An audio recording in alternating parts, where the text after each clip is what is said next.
vás. Zdar. Jak se máte? Já jsem myslela, že chceš říct to o těch Vánocích.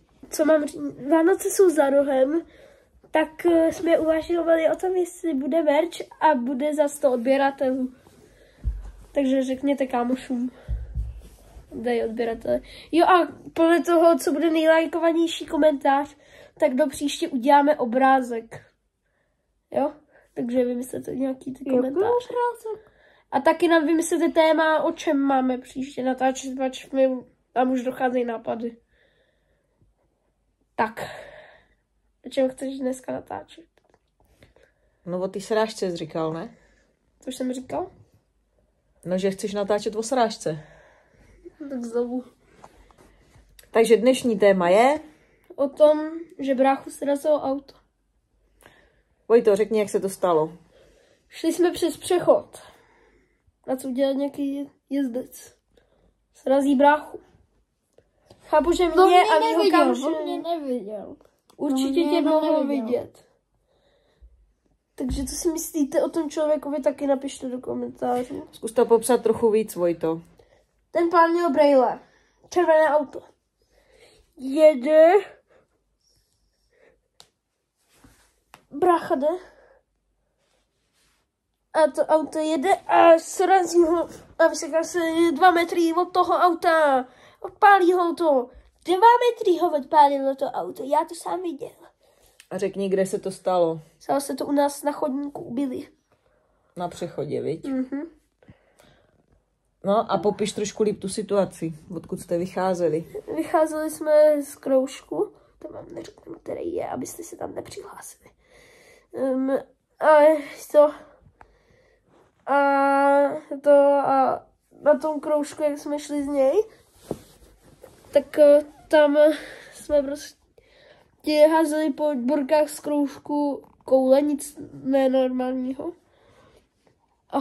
A pak na bráchu se razilo auto. Když jste šli dom, že jo? Jo. Byli na přechodu.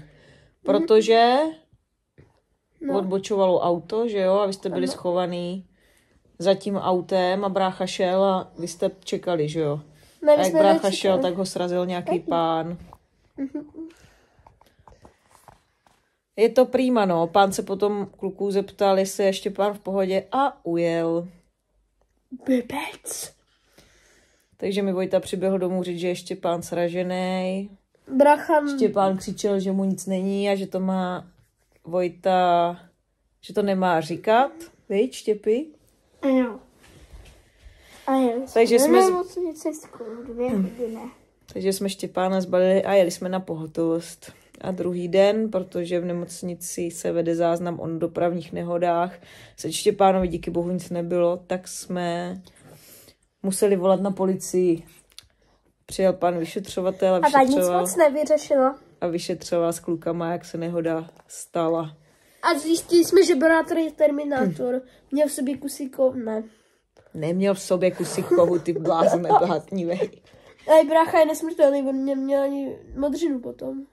No, neměl nic. Pan vyšetřovatel hledal, jestli nemá aspoň obraženou ruku nebo nemá modřinu, abychom mohli vyšetřovat případ jako dopravní nehodu, ale Štěpánovi není vůbec nic, takže... Takže je to prostě Terminátor. Takže se jedná jenom o přestupek.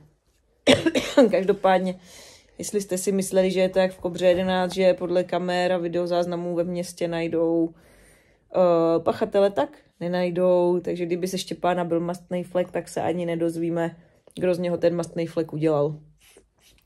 Takže nějaká zpráva nakonec, Vojti? No, dejte si tohle... Co třeba Karle, pokud srazíte, prosím vás, takhle malý dítě, 7letý, tak ho doveďte domů. Ať my rodiče máme o starost míň, ať víme, jakým tlakem třeba odlítlo, protože my jsme nevěděli nic a Vojta popisoval Štěpánův pátek, kdyby neměl přežít a Štěpán říkal, že se nic nestalo. Takže prosím vás, doveďte ty děti, když tak dom, když už je srazíte. Máme tuhle komunikaci, co se teďka chci vést, tak pak odstříneme, jo.